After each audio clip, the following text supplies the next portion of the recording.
Si au cours des 12 derniers mois, vous n'avez ni utilisé le théorème de Pythagore, ni le théorème de Thalès, je vous invite à bien vouloir vous lever.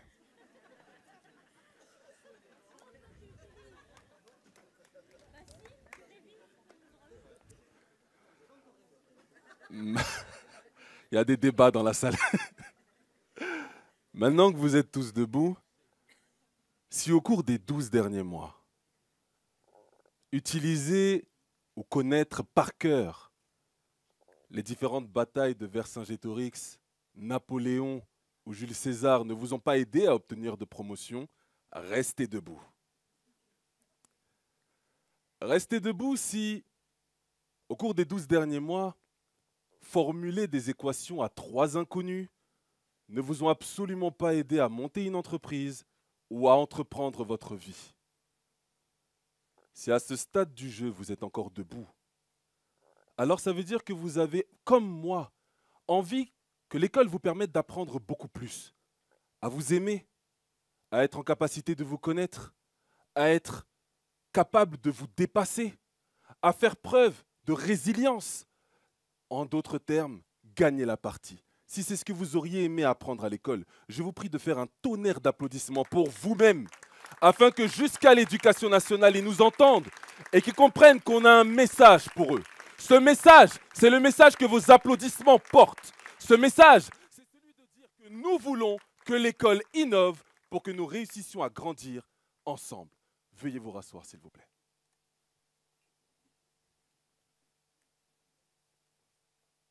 J'ai un rêve. Mon rêve, c'est celui de changer le monde à travers l'éducation.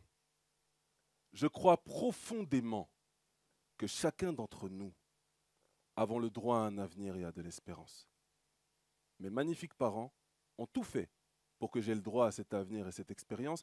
Alors je vais vous raconter 2 périodes de ma vie. De mes 0 à mes 15 ans, j'ai grandi dans ce qu'on appelle la cité. Quartier populaire, milieu sensible, difficile, violence. Tout ce que les médias aiment nous raconter. Mais il y a quelque chose dont on parle peu dans ces environnements. C'est la vacance pédagogique. En effet, mes professeurs étaient très souvent absents à la cité. En première, je n'ai pas eu de mathématiques durant toute l'année. Ma prof était absente. On était souvent en permanence. Alors c'était chouette parce que on s'amusait, on dansait, on chantait, on riait. Mais je ne réalisais pas que le petit Guy de l'époque était en train de consolider des déficits sérieux et réels. Craignant que je ne tourne mal, mes parents ont décidé de faire de l'exode urbain. Nous sommes allés nous installer dans un tout petit village nommé Quinfin. Ça sonne comme confin du monde. Après, il n'y a pas de route. Dans ce tout petit village, 100 habitants, 5 noirs, nous. Ceux qui connaissent la chanson Bienvenue à Marly Gaumont de Cabini, c'était très drôle. On a vécu des vrais moments de rigolade. J'ai découvert la dépendance à toutes sortes de drogues et à l'alcoolisme, parce qu'effectivement, dans les villages profonds de France, en Champagne-Ardenne, on aime beaucoup le champagne. Chaque matin, chaque soir, j'avais 2 heures de route par petite route de campagne pour me rendre à l'école.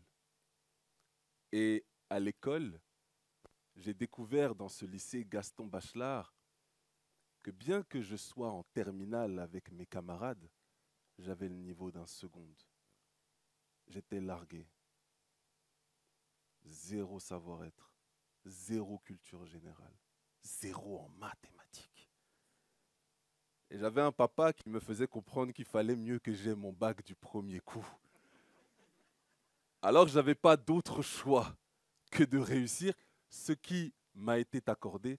J'ai eu de magnifiques camarades qui m'ont permis de réussir à combler mon retard parce que vraiment c'était compliqué.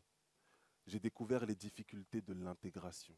J'ai découvert que je ne venais pas des mêmes milieux et que j'avais beaucoup à faire si je voulais m'intégrer dans l'environnement qui m'avait été donné. Je vous raconte cette petite expérience de vie parce que je veux que vous sachiez quelque chose. Je déteste l'école. Je hais cet environnement de tout mon cœur. On est deux.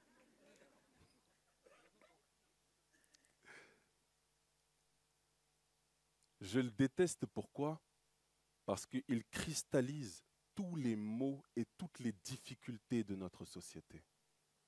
Les professeurs ne choisissent pas l'établissement dans lequel ils sont. Ils passent un concours. Et le concours les parachute dans un établissement ou un autre. À la cité, ils n'avaient clairement pas envie d'être avec nous. Du coup, j'ai subi la frustration. J'ai subi les moqueries aussi de mes camarades, les difficultés de comportement. Et dans mon deuxième environnement, la campagne, j'ai eu du mal à m'intégrer, à faire ma place et à savoir à quoi je servais dans le monde. L'école est l'endroit que je déteste le plus. Et l'école produit, crée non seulement des élèves de plus en plus médiocres, mais aussi des inégalités sociales profondes. Ce n'est pas moi qui le dis, c'est le classement PISA. La France dégringole à la 23e place. 7e puissance mondiale, 23e place de l'éducation. Les calculs ne sont pas bons, Kevin. Il faut qu'on puisse trouver le moyen de revoir tout ça. Il y a autre chose qui me chagrine et me dérange avec l'école. Nous sommes dans le pays des droits de l'homme et la promesse de l'école, à savoir l'insertion professionnelle, n'est pas toujours tenue. Comment se fait-il que dans ce pays, une femme aura plus de difficultés qu'un homme à trouver du travail?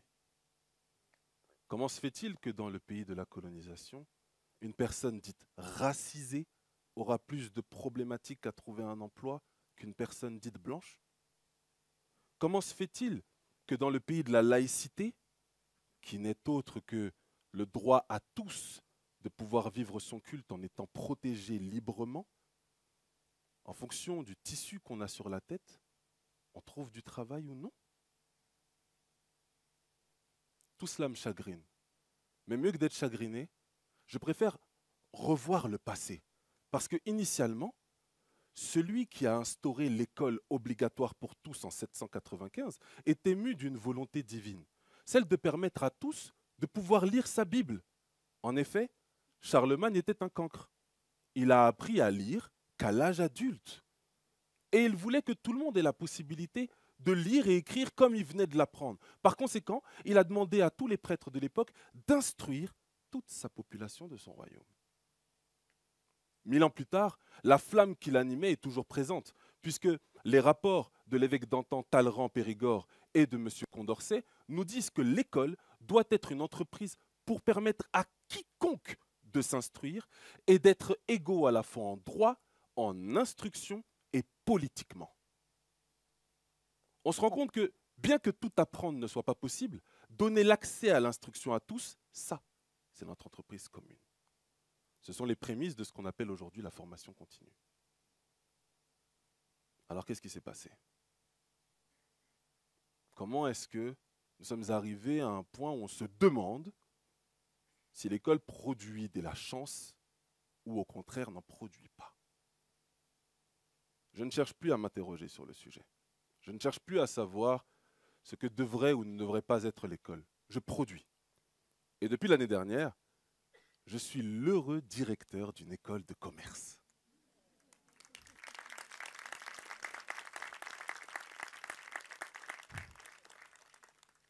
En tant que fondateur de cette école de commerce, on me surnomme Monsieur le directeur.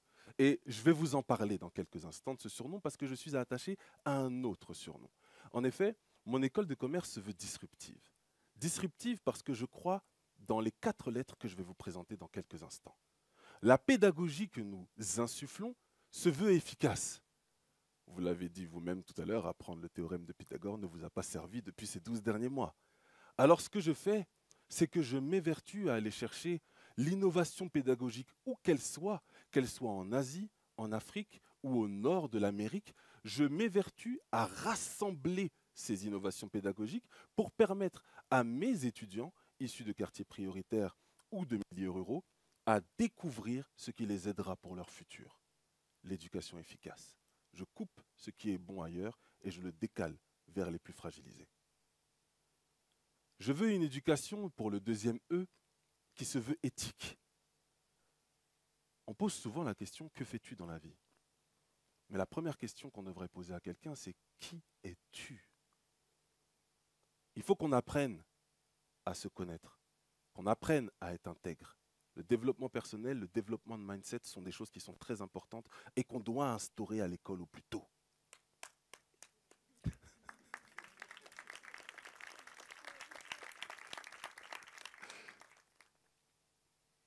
Je veux d'une école dite inclusive. Quel que soit ton sexe, ton orientation sexuelle, ta couleur de peau, tes origines ou ce que tu portes sur la tête, tu es le bienvenu. On doit t'offrir une safe place qui t'aide à t'instruire. Apprendre est l'une des choses les plus gratifiantes, mais aussi les choses les plus difficiles au monde. Si tu n'es pas en sécurité pour apprendre, tu n'y arriveras pas. Alors sache que chez nous, tu seras chez toi. La quatrième chose, c'est le multiculturalisme. C'est bien de comprendre d'où on vient pour savoir où on va et avoir les bonnes images pour développer tes capacités cognitives. C'est le type de pédagogie que l'on prône et auquel on ajoute une vraie innovation. Ce qui a changé ma vie et ce qui m'a sauvé, l'entrepreneuriat. En entreprenant, j'ai forcément dû sortir de la boîte. J'ai dû apprendre des compétences qui pour moi n'étaient insoupçonnables. J'ai dû apprendre à me dépasser et à faire beaucoup plus que mes compères grâce à l'entrepreneuriat. Et c'est ce que je veux insuffler dans mes établissements. Je veux permettre à tous les jeunes, parce que je ne crois plus forcément au modèle de l'insertion professionnelle qui montre ses failles. Je veux que mon école ne crée pas des demandeurs d'emploi. Je veux que mon école crée des pourvoyeurs d'emploi.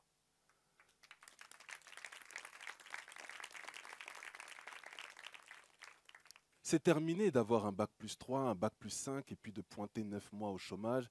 Et avec les nouvelles réformes, on va te demander de te dépêcher de trouver le premier taf qui passe parce qu'on ne veut plus de chômeurs dans ce pays. Bac+5 et puis tu es paysagiste.